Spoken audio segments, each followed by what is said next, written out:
반갑습니다. 어쩌다가 또 비대면 수업을 진행하게 됐는데 여러분들은 어쩌다 고1이 되지 않게 착실하게 준비를 잘 해서 진행하셨으면 좋겠습니다. 자, 오늘은 춘향전, 판소리기 소설 춘향전 살펴보도록 하겠습니다. 춘향전 들어가기 전에 배경 지식을 간단하게 살펴보면 일단 이 단원에서는 한국 문학의 고유한 특성에 대해서 먼저 이해를 해보도록 하겠습니다. 한국 문학의 고유한 특성.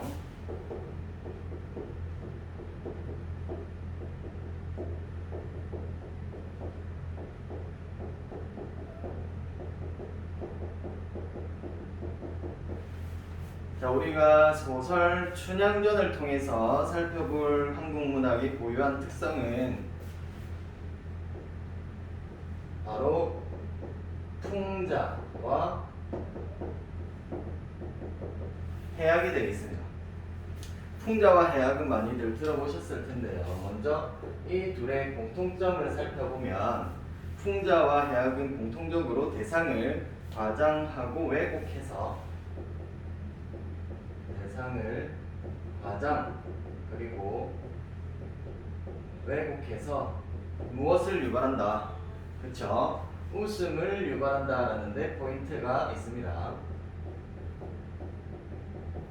풍자와 해악은 공통적으로 웃음을 유발하는구나. 요게 우리 문학에서 나중에 고등학교 올라가면 미적 범주라는 것을 배우게 될 거예요. 미적 범주라는 것은 아름다울 미자죠.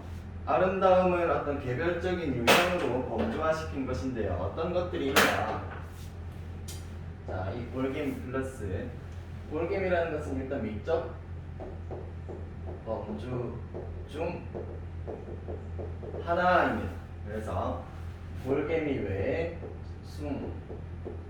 꼬미가 있고 우아미가 있고 오늘 볼개미가 있고 그 다음 비장미가 있습니다.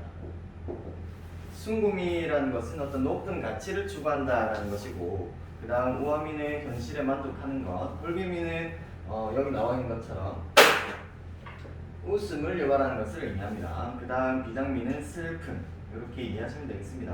네, 그런데 오늘 살펴볼 이 풍자와 해악 같은 경우에는 공통점도 있지만 차이점도 있겠죠. 자, 차이점 같은 경우에는 일단 풍자는 그 대상에 대해서 무엇을 바탕으로 하냐? 부정적인 인식을 바탕으로 합니다. 부정적 인식을 바탕으로 한다. 그래서 그 대상을 어떻게 할 목적?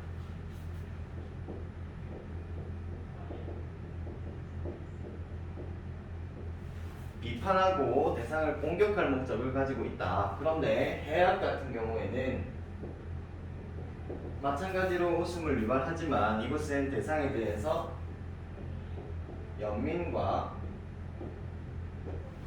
애정을 가지고 있다. 그래서 연민과 애정의 긍정적인 웃음이다. 이렇게 보시면 되겠습니다.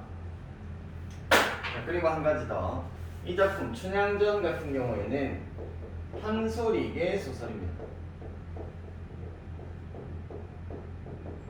자, 판소리계 소설인데 이 판소리계 소설이라는 것은 무엇을 어떻게 기록을 했냐? 바로 판소리의 사설을 기록을 한 문학이다. 기록한 문학이 바로 판소리계 소설이 되겠습니다. 자, 여기서 이 판소리의 사설이 무엇이냐?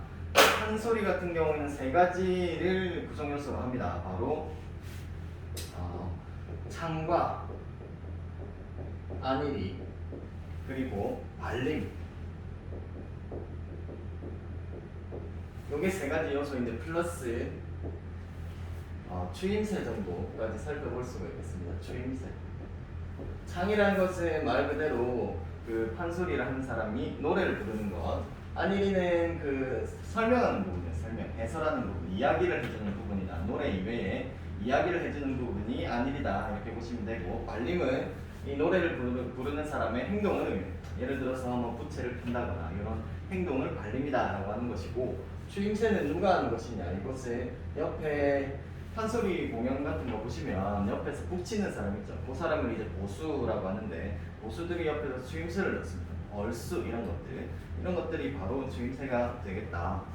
그런데 여기서 이 바로 안일이가 판소리 사설이고 이것을 기록하는 것이 판소리계 소설이 되겠다. 그런데 판소리계 소설은 몇 가지 눈에 띄는 특징들이 있습니다. 첫 번째는 아무래도 노래로 불리던 것이 글로 기록이 되었기 때문에 운문체와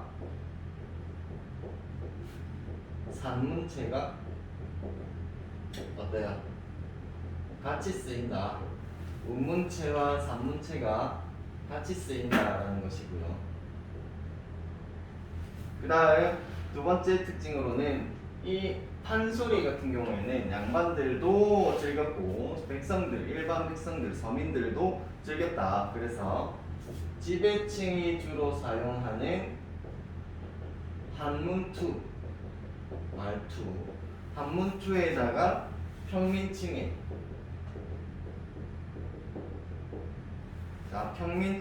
비속어라던가 재담 같은 것들이 함께 녹아있다. 그 다음 세 번째 특징으로는 확장적인 문체가 나타난다. 확장적 문체와 비슷한 말이 뭐가 있냐면 장면의 극대화가 있습니다.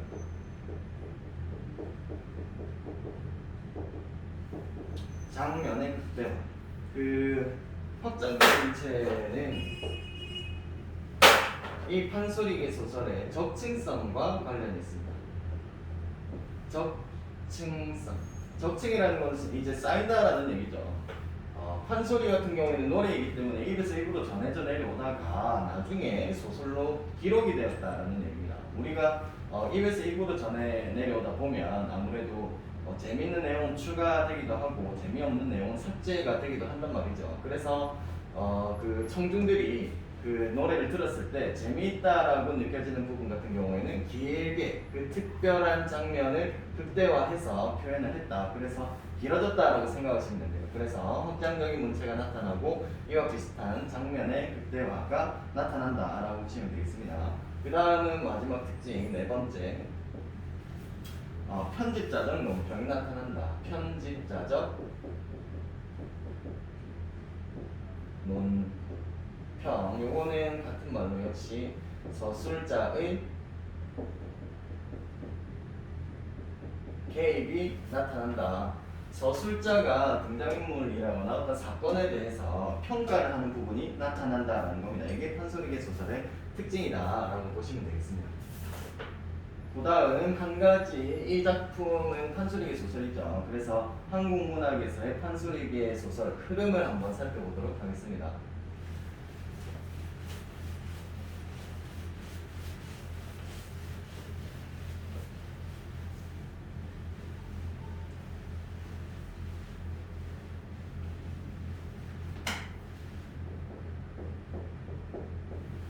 자, 판소리계 소설 같은 경우에는 먼저 설화를 바탕으로 해서 이것이 판소리로 불리다가 이 판소리 사설이 나중에 기록이 되어서 판소리계 소설로 정착이 됩니다. 그러다가 나중에 1900년대 전후로 해서 과도기적인 성격을 가지고 있는 신소설이라는 아이로까지 발전을 하게 되는데, 이때 이 오늘 살펴볼 춘향전 같은 경우에는 어떤 설화를 바탕으로 하고 있냐. 첫 번째는 열려설화입니다. 열려.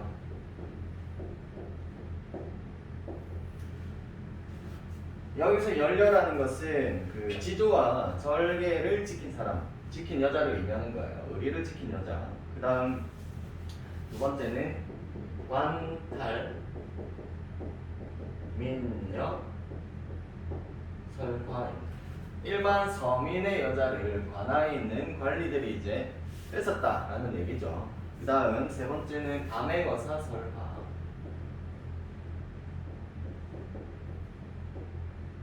요 세 가지 설화를 바탕으로 해서 판소리로 불리게 됩니다.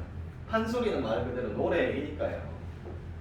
춘, 향, 가로 불리게 되고, 오늘 살펴볼 소설 같은 경우에는 어떤 인물에 대해서 다루니까 뒤에 뭐가 붙는 거예요. 춘, 향, 전이 붙어서 춘향전이 됩니다. 그러다가 신소설 시기에는 다시 제목이 바뀌어서 옥중화가 됩니다. 옥중화, 옷의 옥 감옥이겠죠. 감옥에 갇혀있는 꽃이다. 누구를 의미하겠어요? 네, 춘향이를 의미한다 라고 보시면 되겠습니다.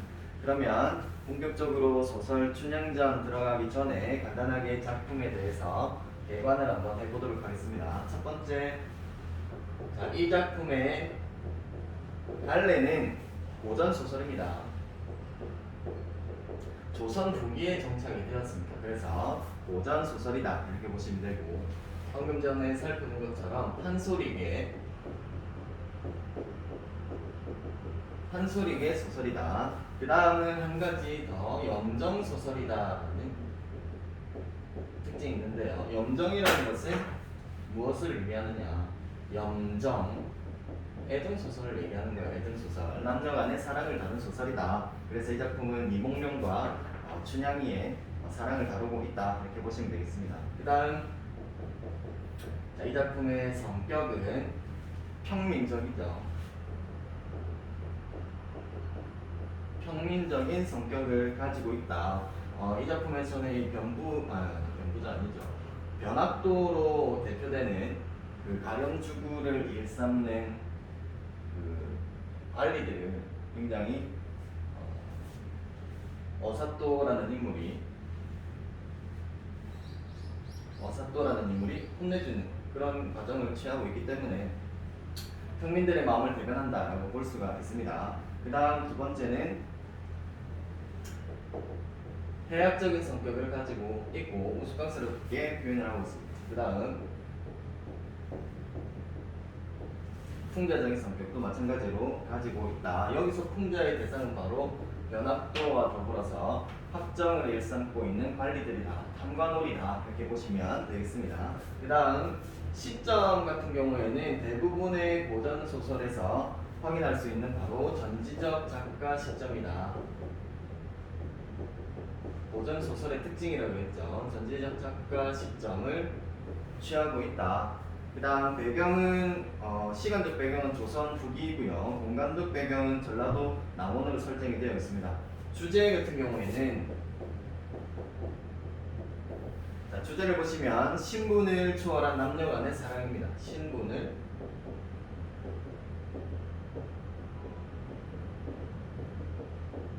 남녀 간의 사랑. 왜 신분을 초월했냐? 이 작품에서 이몽룡 같은 경우에는 양반집 자제로 나오게 되고, 성춘향, 춘향이 같은 경우에는 기생의 딸로 나온다고 합니다. 그러니까 양반과 천민 간의 신분을 초월한 사랑 이야기를 다루고 있는 것이고, 두 번째는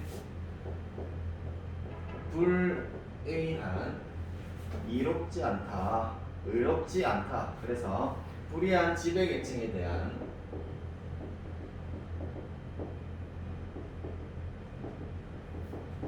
항거가 드러나는 작품입니다. 항거라는 것은 쉽게 풀었으면 저항이죠. 불의한 지배계층, 탐관오리에 대해서 저항을 한다라는 주제가 마찬가지로 나타나고 있다. 그래서 이렇게 주제까지 살펴봤고 마지막 특징까지 살펴본 다음에 작품 들어가 보도록 하겠습니다.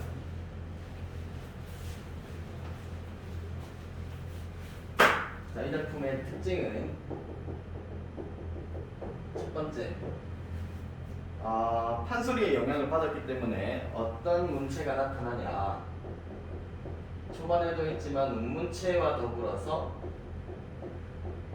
산문체가 함께 쓰이고 있습니다. 그래서 운문체와 산문체의 혼용이 나타나고, 두 번째는 등장인물들의 해학적 성격이 매우 뚜렷하게 나타납니다.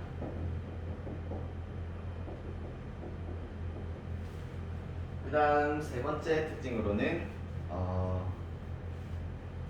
표면적 주제와 이면적 주제를 두 가지로 나눠서 살펴볼 수 있다는 것인데요. 첫 번째는 남녀 간의 사랑을 다루고 있다는 측면이 있죠.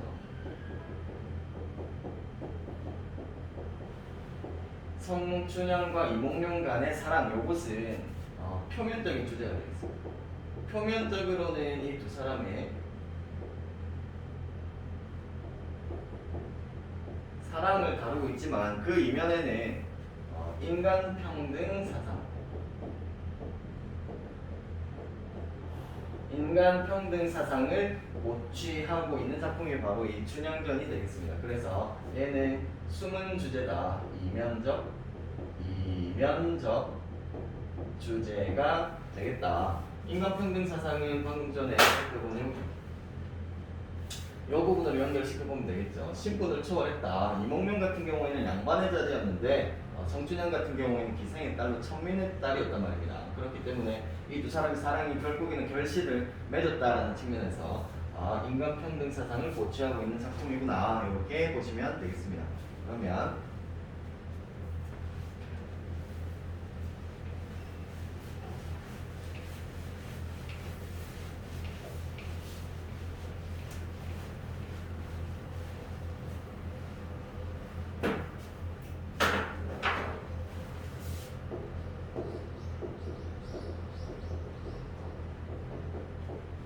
고전소설 춘향전 한번 살펴보도록 하겠습니다. 춘향전 같은 경우에는 아무래도 입에서 입으로 전해져 내려오다 보니까 작가가 누구인지 구체적으로 알 수가 없다라는 특징이 있습니다.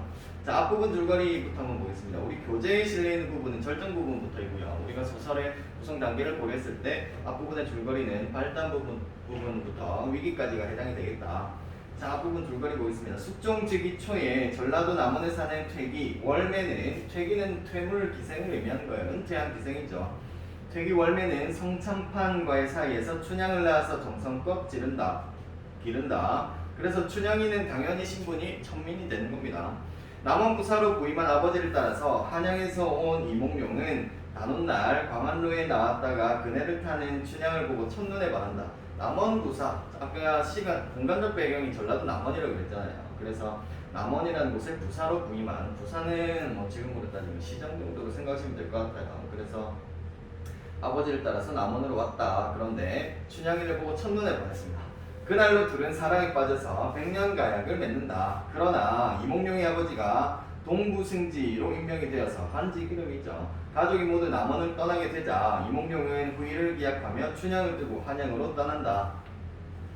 그 후 남원 부사로 부임한 변학도가 춘향을 불러내어 수청을 강요한다.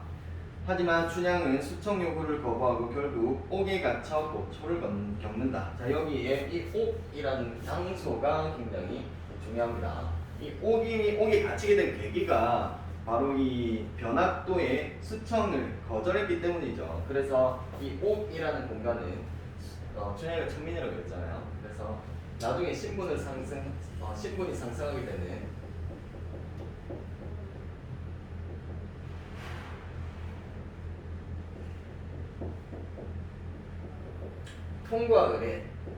통과 의례의 공간이 되겠습니다. 여기서 말하는 통과 의례라는 것은 한층 더 성숙할 수 있고 성장할 수 있는 공간이다라고 생각하시면 되겠죠. 우리가 그 당군 신화를 보시면 호랑이하고 곰이 어디로 들어가요?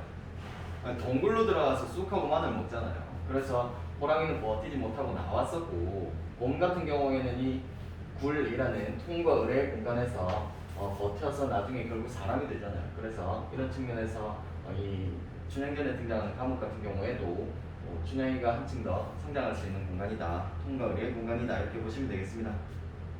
그 다음 한편 한양으로 올라갔던 이몽룡은 전라도 오사가 되어 남원에 내려오는 길에 농부들에게서 남원의 변사또가 가혹한 정치를 일삼고 있다는 사실과 춘향이 옥에 갇혔다는 소식을 듣는다. 여기에 가혹한 정치를 한번 밑줄 그어보겠습니다. 가혹한 정치를 표현하는 오사성어가 있어요. 가혹한 정치. 요거는 시험 문제에 종종 등장하는 편입니다. 가령 주구를 일삼는다. 가혹한 정치를 일삼는다라는 뜻이고, 한 가지 더 가정 가혹한 정치는 호랑이보다 더 무섭다라는 의미도 기억해 두셔야 합니다. 그런데 여기에서 내려오는 길에 누가 갇혔다라는 소식을 들어요. 그쵸? 춘향이가 옥에 갇혔다라는 소식을 듣게 되죠. 그런데 이 남원으로 내려오는 길에 이몽룡은 자신의 신분을 밝히지 않습니다. 그냥 내려오는 길에 갑자기 들리는 거야. 갑자기 그냥 옆에서 송춘향이 갇혔대. 감옥에 갇힌 사람이 춘향이밖에 없는 게 아니잖아요. 그래서 여기에서는 고전 소설의 특징 중에 하나인 우연성. 갑자기 우연적으로 사건이 전개가 되는 경우가 굉장히 많다. 그래서 여기 이 부분에서도 춘향이가 옥에 갇혔다라는 소식을 하필 이몽룡이 들었단 말이죠. 그래서 우연성을 확인할 수 있는 부분이 바로 이 부분이 되겠습니다. 그리고 거린의 행색으로 월매와 춘향을 만났는데 춘향은 내일 죽게 될 자신의 처지보다 이몽룡을 걱정하며 월매에게 이몽룡을 부탁합니다. 그러니까 아직 이 이몽룡이 어삿도로 이 남원에 내려왔다라는 것을 드러내지 않고 있다라는 것이죠. 제시된 부분은 변사또의 생일잔치가 시작되는 장면부터 이 작품이 끝나는 데까지입니다. 자, 밑에 가까운부터 다시 보도록 하겠습니다. 가까운 읍에 수령들이 모여든다. 수령들이라는 것은 이제 주변 고을에 있는 사도들이다 생각하시면 되겠습니다. 운공영장, 구례, 옥성, 순창, 옥과 진안, 장수원님이 차례로 모여든다. 요거는 남원 근처에 있는 지명이겠죠. 왼쪽에 행수, 분관, 오른쪽에 청령, 사령이 있고 본관사또 네모 표시하겠습니다. 본관사또는 주인이 되어 한가운데 있어 하인불러 분부하되 요 본관사또 앞에 나오는 행수, 분관, 오른쪽에 청령, 사령 얘네들은 다 그냥 관직다 정도로만 생각하시면 됩니다. 전혀 외우실 필요는 없고요. 그냥 변설비금입니다. 본관사또는 이 작품에서 사또가 두 명이 등장을 하죠. 본관사또랑 어사또가 등장하게 됩니다. 그러면 이 본관사또는 누구냐? 지금 본관사또가 잔치를 벌이고 있죠. 새로 부임한 남원 부사 누구였어요? 바로 변학도입니다. 변학도가 되는 거고요. 그래서 변사또를 의미하는 것이죠. 본관사또는 나중에 어사또는 이몽룡을 의미하는 것입니다. 주인이 되어 한가운데 있어 하인을 불러 분부하되 관청색 불러 다담을 올리라. 육고자 불러 큰 소를 잡고 예방 불러 악공을 대령하고 승발 불러 천막을 대령하라. 사령 불러 자빈을 금하라. 자, 여기 앞에 나와 있는 관청색, 육고자 얘네들은 무엇을 하는 애들이냐?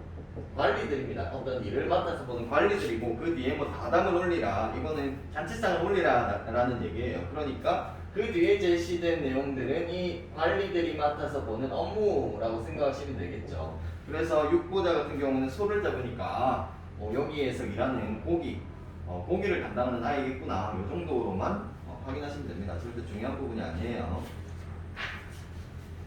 그 다음으로 넘어가서 이렇듯 요란할지 온갖 깃발이며 사면육과 콩류소리 공중에 떠있고 붉은 옷 붉은 치마 입은 기생들은 흰손 비단 치마 높이 들어 춤을 추고 지화자 둥덩실 하는 소리에 어사의 마음이 심란하구나. 여기에 밑줄 그어보겠습니다. 어사의 마음이 심란하구나. 아까 그 판소리기 소설의 특징 중에서 하나가 바로 편집자적 논평이 드러난다라고 한 부분인데요. 이 어사의 마음이 심란하구나. 어사의 마음을 대변해주고 있죠. 그래서 이 부분은 편집자적 논평이 드러나는 부분이다. 같은 말 뭐라 그랬어요? 서술자의 개입. 저술자가 이 작품 전지적 작가 시점에도 불구하고 서술자가 작품 속에 끼어들었다, 개입을 했다라는 겁니다. 우리가 일반적으로 서술자의 개입이 나타났다라고 알 수 있는 표현들, 특히 대부분 이 편집자적 논평 같은 경우에는 판소리기 소설에 주로 드러나는 편이고, 판소리기 소설은 그 고전 소설이기 때문에 그 특유였던 글투를 확인할 수가 있습니다. 서술자의 개입이 나타났다라는 것을 알려주는 표지 역할을 하는 애들이 있어요. 그래서 그걸 간단하게 살펴보면 서술자의 밑에 바로 쓰겠습니다. 자, 서술자의 개입이 나타났다라는 것을 알려주는 표지가 어떤 식으로 드러나느냐. 첫 번째는 서리적 표현. 서리적 표현은 뭐 어찌 뭐 하랴, 혹은 어찌가 어찌한가, 어찌 뭐 한고, 뭐 이런 서리적인 표현을 통해서 편집자적 논평이 드러나고 있구나 라는 것을 확인할 수가 있고, 그 다음 두 번째는 감탄적인 표현. 감탄. 어떤 것들이 있을까요? 뭐 하는구나, 이런 것들. 그 다음 세 번째는 회상적인 표현입니다. 회상. 뭐 하더라, 이런 표현. 그 다음 마지막 네 번째는 확인적 표현입니다. 확인적인 표현.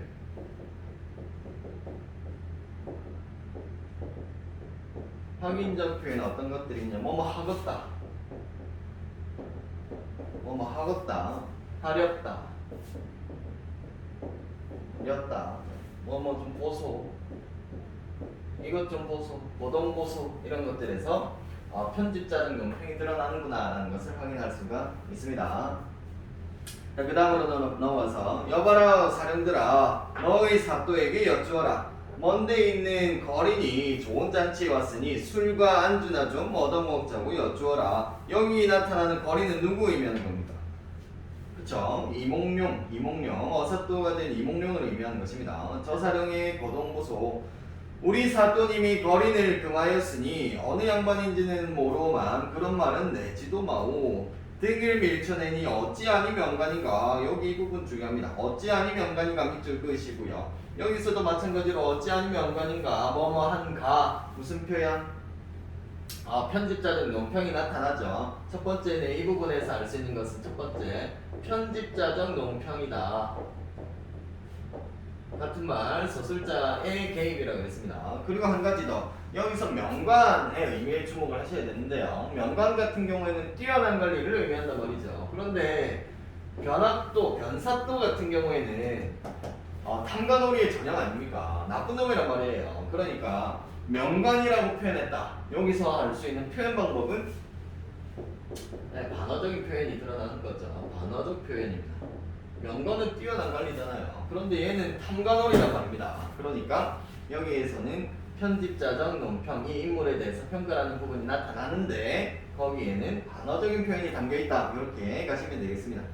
그 다음, 운봉영장이 그 거동을 보고 본관사또에게 청한 말이, 이 운봉영장은 뒤에서도 굉장히 중요한 역할들을 많이 하는데 얘는 눈치가 빠른 편입니다. 자, 운봉영장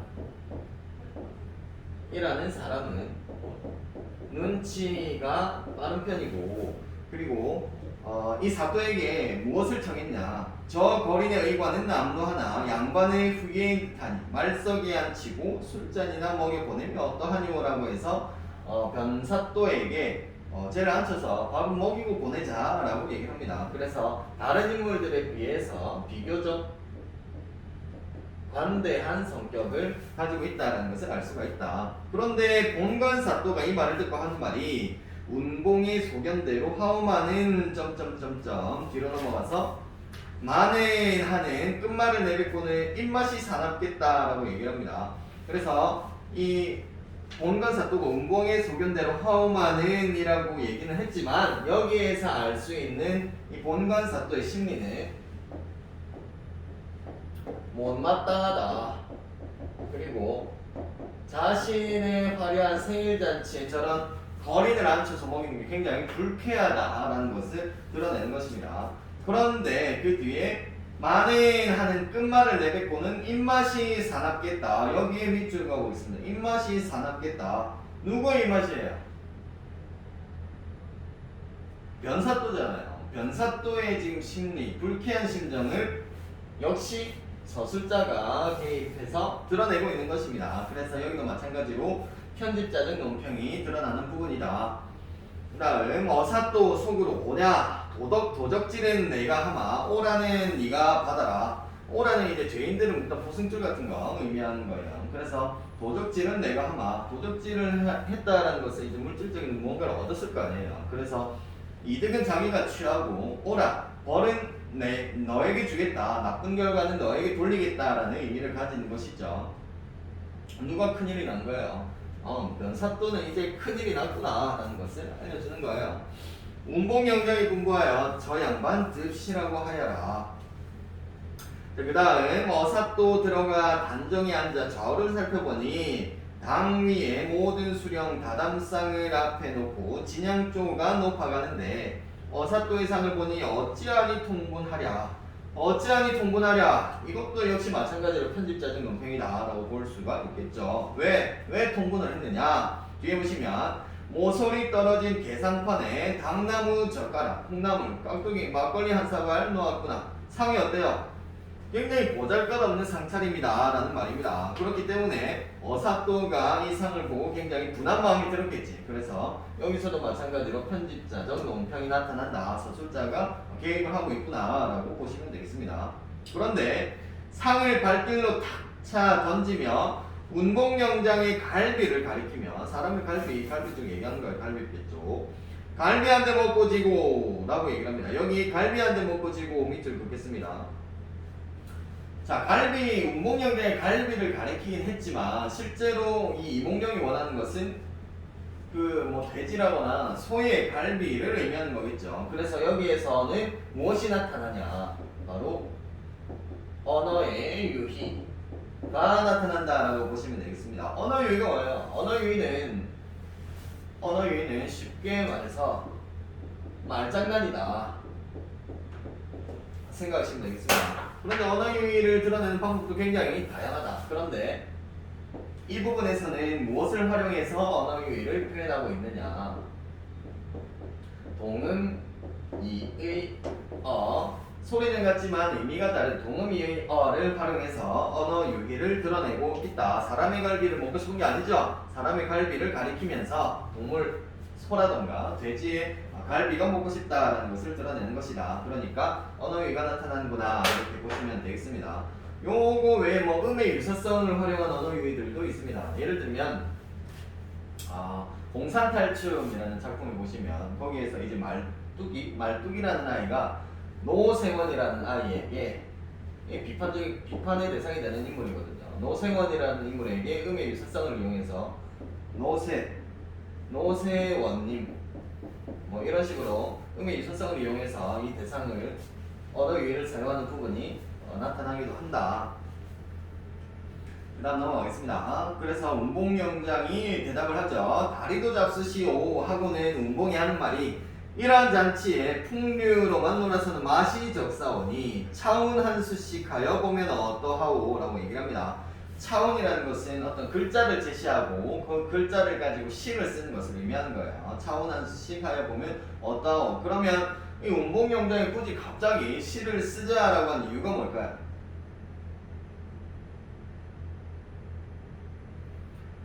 첫 번째는 이몽룡 거린이 화려한 잔치상에 등장했단 말입니다. 그러면 분위기가 즐거웠던 분위기가 어떻게 되어 있어? 착 가라앉겠죠. 그래서 첫 번째는 분위기를 전환한다. 분위기를 전환시키기 위해서 이 운봉영장이 머리를 쓴 거죠. 우리 시나 한번 써보자. 그런데 얘가 분위기 전환을 위해서 썼지만 얘가 잘 쓸 거라고 생각했겠어요? 못 쓸 거라고 생각했겠어요? 당연히 못 쓸 거라고 생각을 했겠죠. 그러니까 무엇을 하기 위해서? 이 이몽룡을 내쫓기 위한 의도 역시 깔려있다라고 볼 수가 있습니다. 왜냐하면 거린의 행색을 하고 왔으니까 쟤는 분명히 시도 잘 못 쓸 것이다. 그래서 내쫓기 위한 의도를 가지고 있다라고 볼 수도 있다. 그 말이 옳다 하니 운봉이 운을 낼채 높을 고자 기름 고자 두 자를 내어놓고 차례로 운을 달아 시를 짓는다. 이때 어사또 하는 말이 거린이 어려서 여기서 어사또 누구예요? 네, 어사또는 이몽룡 얘기하는 겁니다. 어사또와 본관사또인 변사또를 구분하셔야 된다. 거린이 어려서 한 10개나 읽었더니 좋은 잔치 당하여서 술과 안주를 포식하고 자 여기서 이몽룡이 포식했습니까? 안 했습니까? 마음껏 먹었어요? 좋은 거 마음껏 먹었냐? 먹지 아니했죠. 그래서 여기에서는 형편없는 음식상을 받았음에도 불구하고 포식했다라고 표현했으니까 어떤 표현? 그쵸? 단어적인 표현이 드러난다라고 볼 수가 있다. 그래서 그냥 가기 민망하니 차원 한수 하사이다. 운봉영장이 반겨듣고 필연을 내어주니 필기고 내어준 거죠. 저중 사람들이 주위에 있는 사람들이 다 짓지도 않았는데 순식간에 글 두 개를 지었으되 백성들의 형편을 생각하고 백성들의 형편은 어떻게 써요? 잘 살았겠어요? 힘들었겠어요? 힘든 삶을 살았겠죠. 변학도가 학정을 펼치고 있었기 때문에 가혹한 정치를 펼치고 있었기 때문에 그 다음 본관사또의 정체를 감안했다. 본관사또는 어떤 정체예요? 얘는 탐관오리의 전형이란 말입니다. 탐관오리의 전형이기 때문에 부정적인 내용을 담고 있겠죠. 그래서 본관사또의 정체를 감안하여 지었겠다. 뭐뭐 하겠다. 뭐뭐 하겠다. 그러니까 이 부분에서도 마찬가지로 뭐가 드러나는 거예요. 다시 밑줄. 백성들의 형편을 생각하고 본관사또의 정체를 감안하여 지었겠다. 여기서도 마찬가지로 편집자적 논평이 드러난다라고 볼 수가 있겠죠. 그래서 밑에 시가 실려 있습니다. 금중위주 천인혈이오 옥반가효 만성고라 청루락시 밀루락이오 가성고처 원성고라. 제가 이걸 기똥차게 한번 해설을 해보려고 했으나 바로 밑에 그 해설이 달려있죠.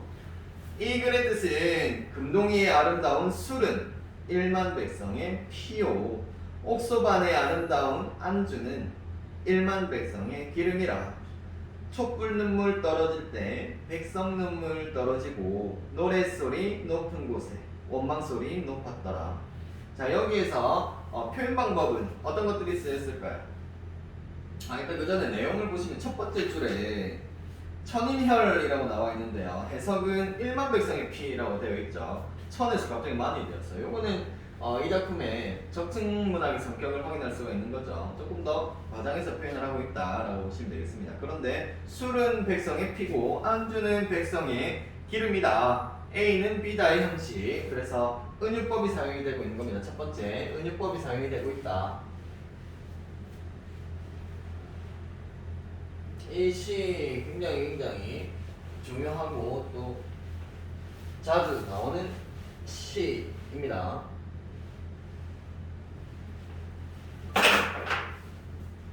자, 첫 번째는 은유법이 사용이 되고 있죠.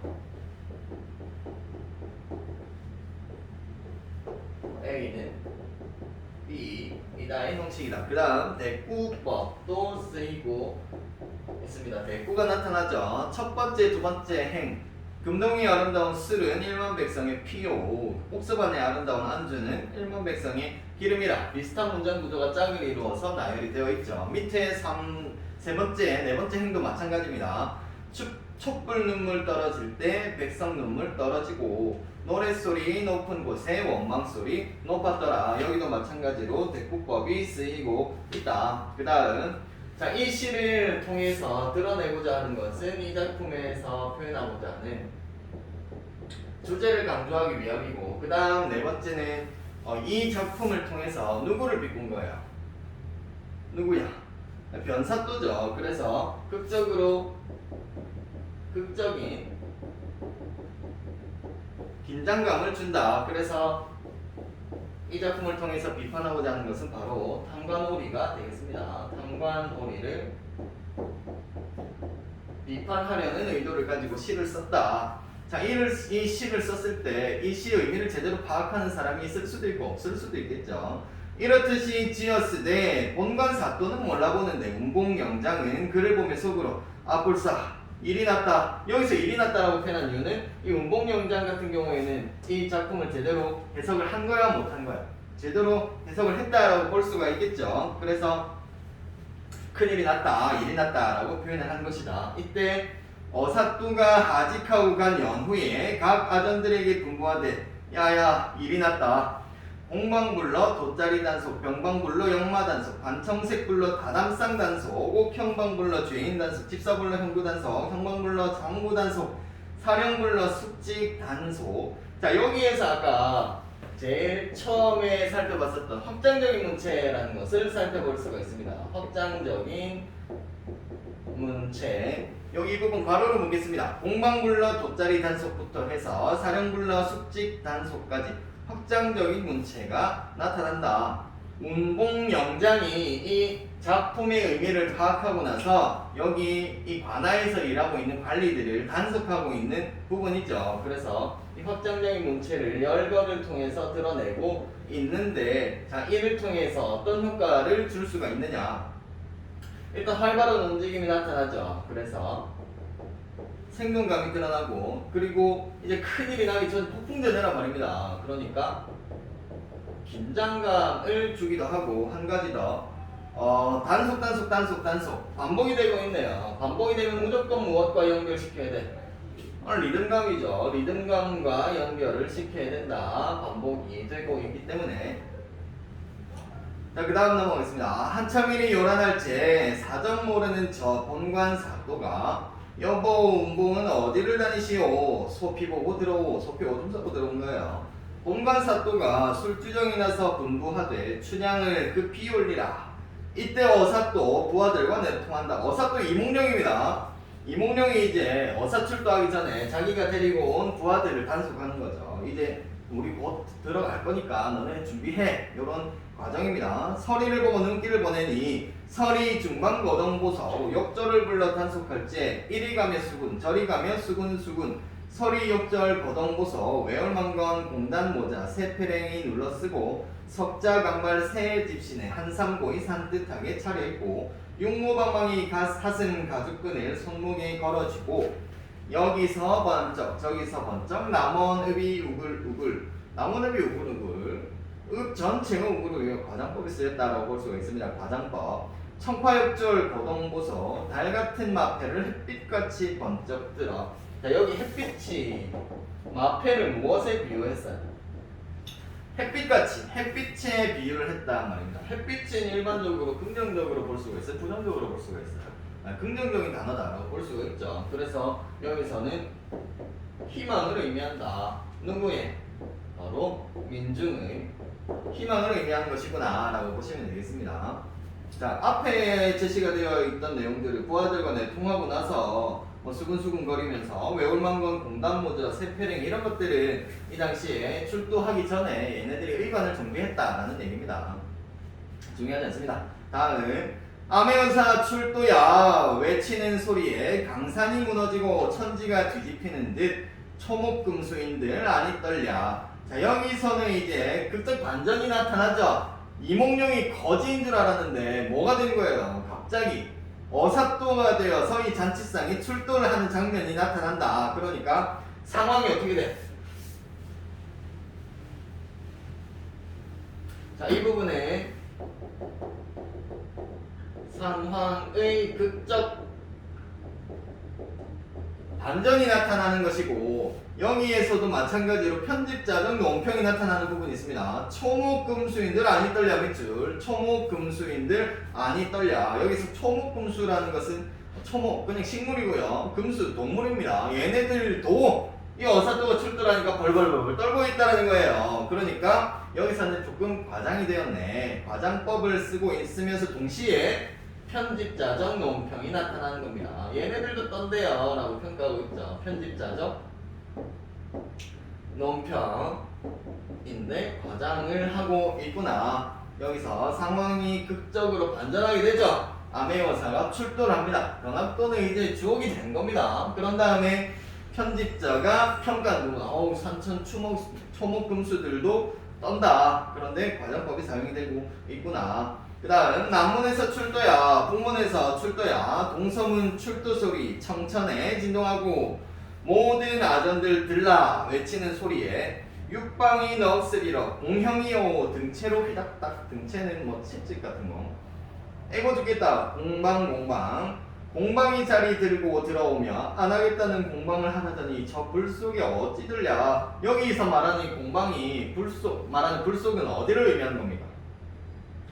암해여사가 출도해가지고 지금 모든 그 아전들은 들라라고 얘기를 했잖아요. 아전들 여기서 이 관아에서 일하는 탐관오리와 한패인 애들 얘기하는 거예요. 그러니까 얘가 나 공부 안 하려고 그랬는데 괜히 해가지고 저 불속을 들어가야 되는구나 라고 얘기를 하고 있잖아요. 그러면 이 불속이라는 것은 바로 암행어사가 출두해서 혼나러 가는 길이겠죠. 그래서 암행어사 출두 현장이다 이렇게 보시면 되겠습니다. 역시 불속을 들어가니까 등채를 휘닥닥 채찍에 오지게 맞고 있네요. 아이고 과학 터졌다. 자 여기서는 문장의 길이들이 전반적으로 어때요? 문장의 길이가 굉장히 간결하죠. 이렇게 간결하게 표현을 하게 되면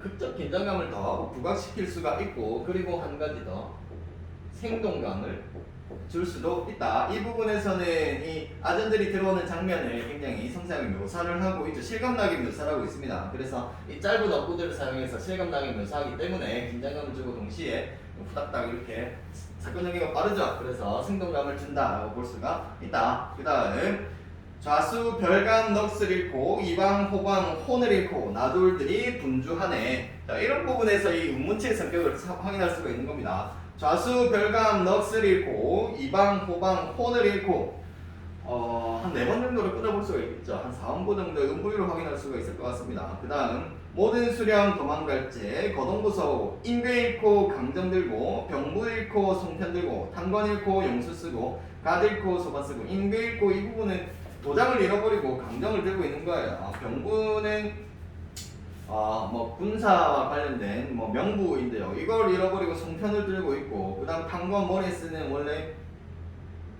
탄건 같은 경우에는 이제 그 벼슬 하는 애들이 쓰고 있던 갓 같은 거예요. 관 같은 거. 근데 그걸 잃고 용수, 죄수들이 쓰는 그 얼굴 가리는 거 있죠. 그 용수를 쓰고 있고, 갓 잃고 소관 쓰고, 칼집 쥐고 오줌 누기 부서지는 것은 검은 거요. 깨지는 것은 둑과 장구라. 자 여기 이 부분 모든 수령 도망갈 제 이 거동을 또 묘사를 하고 있는데요. 여기에서는 일단 열거를 사용하고 있고, 그 다음 비슷한 문장 구조 반복해서 됐고 또 나타나고, 그 다음 과장도 나타납니다. 그래서 여기에서는 이 수령들, 도망가는 수령들의 모습을 어떻게 표현했다? 수령들을 희화화, 우스꽝스럽게 표현을 하고 있구나 라는 것이죠. 그래서 본관사또는 더 심합니다. 본관사또는 똥을 싸고 멍석구멍 새항지 눈 뜨듯하고 안으로 들어가서, 여기서 공포에 들렸으니까 똥을 싸고 있겠죠. 마찬가지로 희화화, 우스꽝스럽게 표현을 하고 있구나. 그런데 안으로 들어가서 무엇이라고 얘기를 하냐면 추워라, 문 들어온다, 바람 닫아라, 물 마르다 뭐 엎드려라. 여기 이 문장 밑줄 그어보겠습니다. 추워라, 문 들어온다, 바람 닫아라, 물 마르다 뭐 엎드려라. 자 여기서는 일반적인 어순이 아니라 단어들의 위치가 바뀌어있죠. 요런 것은 뭐라고 했습니까? 일반적인 우리말의 문장 어순을 벗어났잖아요. 뭐가 사용이 된 거예요? 도치를 사용하고 있는데 여기서도 마찬가지로 무엇이 드러나느냐? 말장난이죠. 언어 유희가 나타나는 부분입니다. 언어 유희가 나타나는데 얘는 도치에 의해서, 앞에서는 어떤 방법으로 언어 유희를 살펴봤었습니까? 어떤 방법으로 드러난 언어 유희를 살펴봤었어요? 네, 음의 유사성이라거나 동음 이의 어를 활용한 언어 유희가 나타났었는데, 자 여기에서는 도치에 의한 언어 유희가 나타난다. 그러니까 말장난을 하는 방법도 굉장히 다양하다는 것을 알 수가 있죠. 여기서는 문 들어온다, 바람 닫아라가 아니라 바람이 들어오니까 문을 닫아야겠죠. 뒤에 목이 마르니까 물을 들여라 라고 얘기를 해야 되는 것인데 단어의 순서를 바꿔서 표현하고 있다. 다음 관청색은 상을 잃고 문짝을 이고 내다르니 서리 역졸 달려들어 후닥닥. 이고 나중에 이때 어사또 공부하되 이 골은 대감이 좌정하시던 골이라 잡소리를 금하고 객사로 옮겨라. 대감, 여기서 대감은 자기 아버지 얘기하는 거야. 왜냐하면 남원 부사로 있다가 동부승지로 그 발령이 나서 갔잖아요. 그래서 이 자리에서 감히 너네들을 내가 심판할 수가 없다. 그러니까 누추 한쪽 객사로 옮겨서 내가 너희를 심판하겠다 라고 얘기를 한 거예요. 자리에 앉은 후에 본관사또는 봉고파직하라 하면 한 거죠. 분부하니 본관사또는 봉고파직이요. 사대문에 방을 붙이고 옥형리 불러 분부하되 네 공을 어깨에 갇힌 죄수를 다 올리라. 호령하니 죄인을 올린다. 다 각각 죄를 물은 후에 죄가 없는 자는 풀어둘세. 저 계집은 무엇인고? 형리 여쭈오되 기생월매의 딸이 온데 관청에서 포악한 죄로 옥중에 있었네다. 자, 여기서 이몽룡이 저 계집은 무엇인고라고 물어보죠. 여기 밑줄 그어보겠습니다. 저 계집은 무엇인고? 자기랑 결혼을 약속한 사람이에요. 누구예요? 춘향이란 말입니다. 그런데 이 저 계집을 몰라서 물었겠습니까? 알겠죠? 그래서 여기에서 알 수 있는 이 이몽룡의 성격은 지금 태도는 능청스럽고 의문스럽다. 자, 의문스럽다 나중에 여러분들 고등학교 올라가게 되면 굉장히 자주 접하게 되는 단어예요. 의문스럽다라는 것은 이제 속으로는 다른 생각을 가지고 있는 거예요. 속으로는 음흉한 생각을 가지고 있는데 겉으로는 모르는 척, 바보인 척 하는 거예요. 이런 것들을 의문스럽다라고 표현을 합니다. 자, 기생월매의 딸이 온데 관청에서 포악한 죄로 옥중에 있었네다. 무슨 죄인고? 형리 아래되 본관사또 수청들라고 불렀더니 수절이 정절이라. 여기 수절이 정절이라. 여기서도 마찬가지로 언어 유희가 나타납니다. 그런데 여기서는 수절이 정절이라. 음의 유사성. 네. 다시 음의 유사성을 토대로 한 언어 유희다. 음의 유사성을 토대로 말장난을 하고 있구나. 수청 아니 들려 하고 사또에게 악을 쓰며 달려든 춘향이로소이다. 그러니까 춘향이가 자신의 지조, 이몽룡을 향한 지조와 절개를 지키기 위해서 감옥에 갇혔구나라는 것을 알 수가 있죠. 사또 공부하되 너 같은 년이 수절한다고 관장에게 포악하였으니 살기를 바랄 소냐.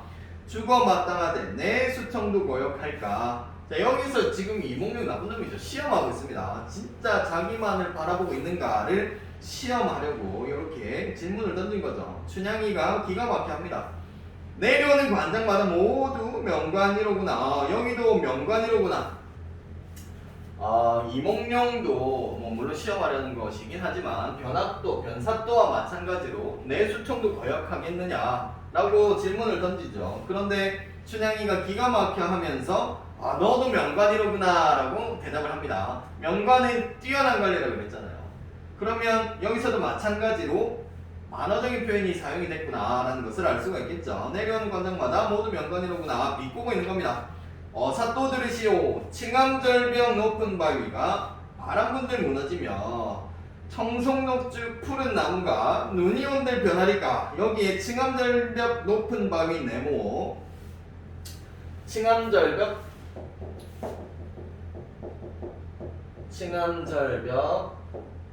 높은 바위, 그 다음 바람은 세모 하겠습니다. 그 다음 청송록주 푸른 나무,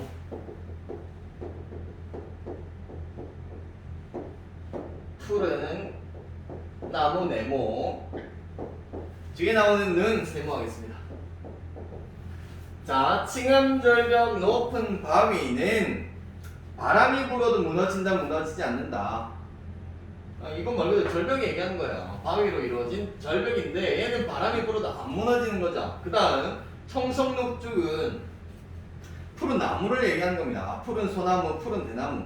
얘네들은 눈이 온다고 해서 색깔이 변할까요? 변하지 않을까요? 변하지 않는다. 계속해서 이 초록초록한 색깔을 유지한단 말이죠. 그러니까 이 청송록죽 푸른 나무, 칭암절벽 높은 바위는 춘향이 무엇을 의미하는 거야? 이몽룡을 향한 지조와 절개가 되겠죠. 지조와 절개를 의미하는 아이들이 바로 이 칭암절벽 높은 바위, 청송록죽 푸른 나무입니다. 의리죠, 의리. 이몽룡을 향한 의리를 얘기하는 것이고, 이 바람과 눈이라는 것은 얘네들한테 시련을 가져다 주는 대상이겠죠. 그래서 얘네들은 시련을 의미하는구나. 이렇게 보시면 되겠습니다. 그럼에도 불구하고 자신은 변하지 않겠다. 내가 너의 수청을 들 것 같느냐라고 반박을 합니다. 그런 분도 마옵시고 서박비 죽여주오라고 하면서 이몽룡인지 모르죠. 앞에 있는 어사또에 대해서 어떤 태도를 보이고 있냐. 죽여라. 차라리 냉소적인 태도 비웃음이죠. 어이 명관이구나. 네, 비웃고 있는 겁니다. 어사또를. 그래서 냉소적인 태도를 확인할 수가 있다. 빨리 죽여달라 라고 얘기를 하고 있습니다. 그 다음 넘어서 향단아, 서방님이 어디 계신가 보아라. 어젯밤에 옥문관에 와 계실지 천만당부하였더니 어디를 가셨는지 나 죽는지 모르는가. 어제 그 앞부분에 줄거리 보시면 그 춘향이가 갇혀있는 옥에 하루 전날, 오늘 이제 어사축도가 하기 전날 이몽룡이 찾아가서 거짓골을 하고 이때까지도 자신의 신분을 밝히지 않은 거예요. 어사또 분부하되 얼굴 들어 나를 보라 하시니 춘향이 고개 들어 위를 살펴보니 거린으로 왔던 낭군이 분명히 어사또가 되어 앉았구나. 여기 밑줄 긋겠습니다. 춘향이 고개 들어 위를 살펴보니 거린으로 왔던 낭군이 분명히 어사또가 되어 앉았구나. 자, 여기서는 이제 앞에서 나타났던 갈등들이 어떻게 되는 거예요? 갈등이 이제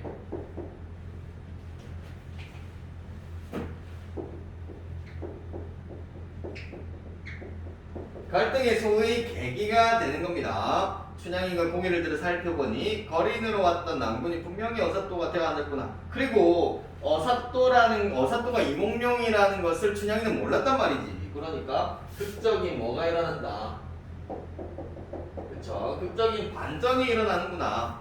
그래서 반웃음에 반울음에 얼씨구나 좋을시고 어사낭군 좋을시고 남원읍내 가을이 들어 떨어지게 되었더니 객사의 봄이 들어 이화춘풍 날 살린다. 여기서도 비유적인 표현이 드러나고 있죠.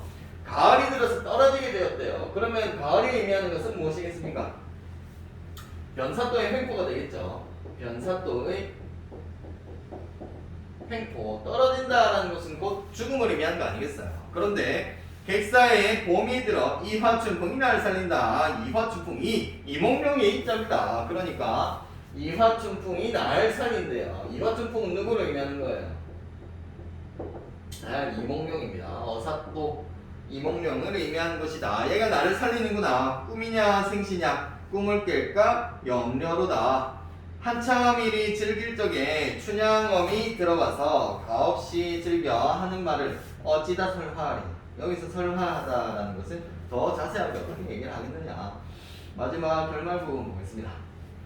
춘향이 높은 절개에 광채 있게 되었으니 어찌하니 좋을순가. 춘향이 얼마나 좋겠냐. 여기도 마찬가지로 편집자적 논평이 드러납니다. 사건을 요약적으로 마무리하고 있는 겁니다. 잘 됐네 라고 요약적으로 마무리하고 있는 거죠.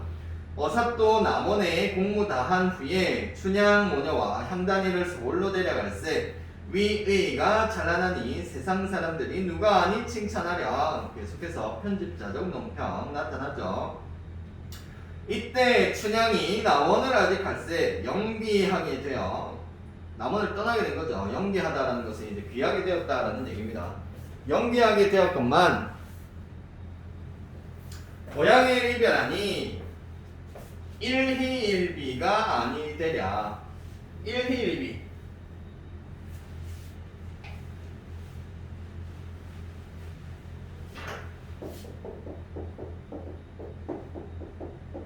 일희일비는 무슨 뜻입니까? 기쁠 희, 슬플 비자죠. 그러니까 한편으로는 기쁜데